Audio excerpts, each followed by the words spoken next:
E olha, nesse período de pandemia, tem muita gente dentro de casa que realmente não sai para fazer nada, principalmente com medo de contrair a Covid-19, né? Tudo pede pela internet, por telefone, comida, remédio, feira.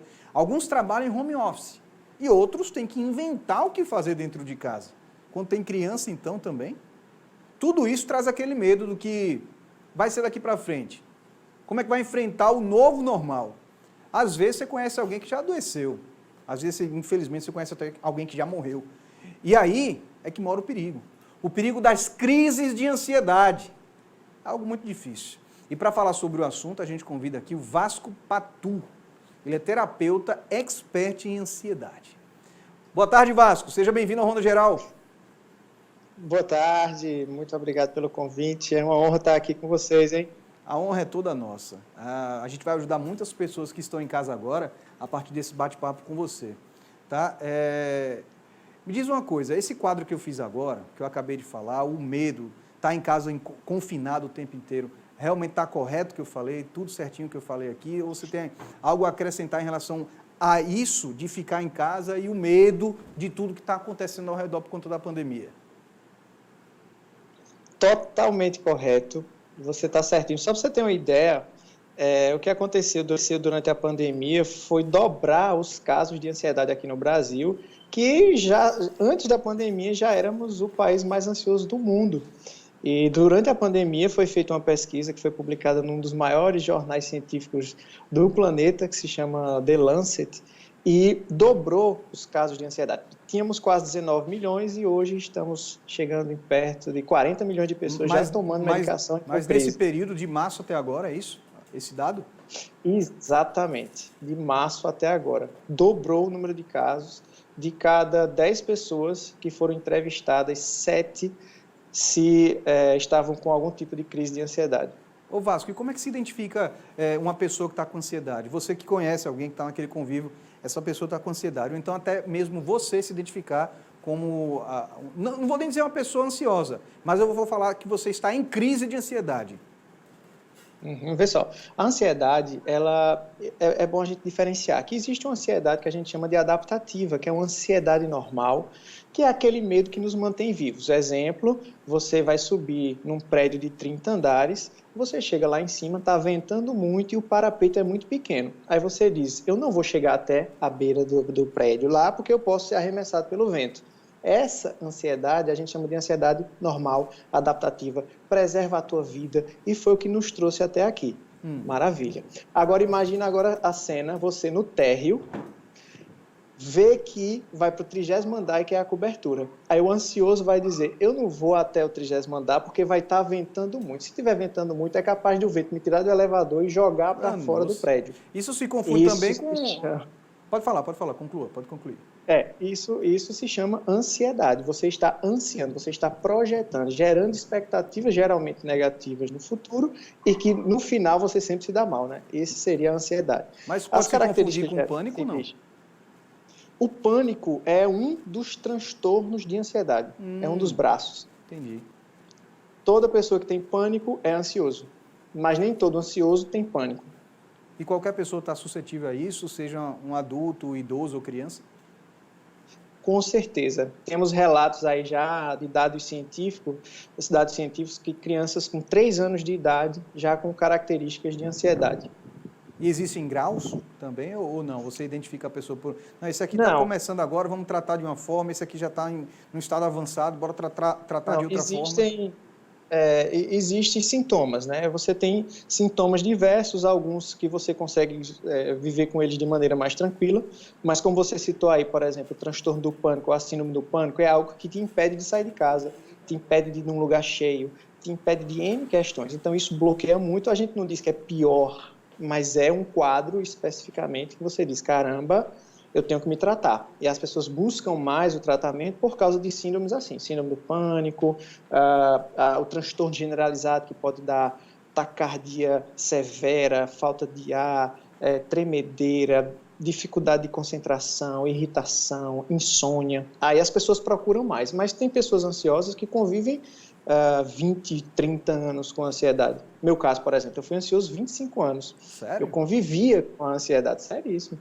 Eu convivia com a ansiedade, mas eu tinha vários sintomas, né? Taquicardia muito severa, tinha dores no corpo que não eram inexplicáveis e depois com o diagnóstico era por causa do processo ansioso, por aí vai. E Vasco, como é que a pessoa consegue fugir dessa ansiedade? Como é que ela consegue se bloquear para não se tornar uma pessoa ansiosa ou não ter crises de ansiedade? Olha, a ansiedade, ela começa sempre da mesma maneira em todas as pessoas.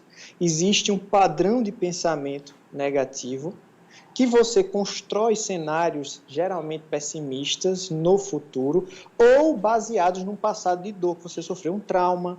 Exemplo, a pandemia é um trauma, é algo que a gente nunca viveu, que desestabiliza o normal. A gente não está acostumado a ficar trancado dentro de casa. Nós estamos aqui em casa há 4 meses em casa, como você falou, saindo pouquíssimas vezes, porque a gente mora perto da minha sogra e do meu sogro, que tem mais de 80 anos. A gente sabe que é um grupo de extremo risco, então a gente se trancou em casa. Não é normal, não é natural, e isso vai te tirar do equilíbrio. E isso, vê só o esquema, você tem o pensamento negativo, um fator externo estressor, né, um trauma, vai gerar histórias. Você começa a alimentar essas histórias. Se eu sair, meu sogro vai pegar o Covid, se ele pegar o Covid, ele pode morrer. Você começa a criar aquelas histórias. Não está acontecendo, você está criando lá na sua mente. Isso gera medo, e o medo, quando é ativado aqui no nosso cérebro, vai dar todos os sintomas que a ansiedade vai trazer. Taquicardia, sudorese, porque a ansiedade ela é um reflexo de luta ou fuga. Para você sair desse padrão, você tem que cortar isso. Quando tu perceber que o pensamento negativo, ai meu Deus, será que eu vou? Sabe, aqueles serais que a gente pergunta, aqueles sis, e se eu tivesse feito? E será que vai acontecer? Corta essas histórias e a melhor coisa que você pode fazer é se concentrar na ação que você está fazendo naquele momento. Se você está tomando café, tome café. Se você está tomando banho, por favor, se concentre no banho. Usa a tua rotina, usa o teu entorno para se concentrar naquilo que você está fazendo e não na história de terror que você está contando. É a melhor dica que eu posso dar. Contando para si mesmo, né? É aquela Isso. história de terror que você conta para você mesmo. Olha no espelho e começa a imaginar um monte de coisa. Mas e como é que você trata uma pessoa como essa, Vasco? Uma pessoa que tem ansiedade? Olha, a primeira coisa, existem 5 pilares para que você mesmo que está em casa, você perceba que isso está acontecendo com você. Você tem que, primeira questão, primeiro passo, é você mapear esses pensamentos e esses fatores externos que estão te tirando o equilíbrio. Seja um fator estressor, seja um pensamento muito recorrente, será que eu vou morrer? Eu tenho medo da morte, eu tenho medo de doenças, vou no Google, procuro doenças. Se você é uma pessoa que está assim, para esse comportamento, que é ele que está gerando o medo. Primeira coisa. Segunda coisa é você utilizar a sua rotina ao seu favor. A hora que você acordar, por favor, preste atenção no teu corpo, na tua respiração, bota o pé no chão, tá frio ou tá quente, vou tomar banho, foca no banho e não no mundo dos pensamentos, das histórias de terror. Terceiro passo é você utilizar exercícios de respiração que são maravilhosos para que você se concentre. Um exercício muito simples que todo mundo pode fazer é, a cada hora, você pegar 1 minutinho dessa hora e respirar 30 segundos consciente na sua respiração. Aí você já está num passo muito bom para acabar com aquele estresse. Trazer a calma, Outra né? coisa, exatamente, não se conectar ao passado, não ficar visitando o passado, mas se eu tivesse feito, eu perdi meu emprego durante a pandemia, beleza, agora é outro momento. Se você ficar se conectando à perda do emprego lá atrás, não vai te trazer nenhum benefício agora. Então deixa esse passado para lá, foca no agora. E a última coisa é você focar a tua mente em momentos positivos. Obrigatoriamente durante o dia, você escolhe um momento para ter um momento positivo para você. Seja ligar para uma pessoa que você ama, seja ler algo que você gosta, seja de repente olhar uma foto Uma comida, de um encontro uma comida. familiar, uma comida boa, um momento de comer, enfim. Mas que você tenha essas experiências positivas todos os dias e se concentre nisso. Muito bem. Vasco, olha, mais uma vez, obrigado. Você é amigo do doutor Biossegurança também, né? Que eu estou sabendo aí. Sim, Jorge, exatamente. Vocês trocam ideias também, que você também é formado você é biólogo também, né?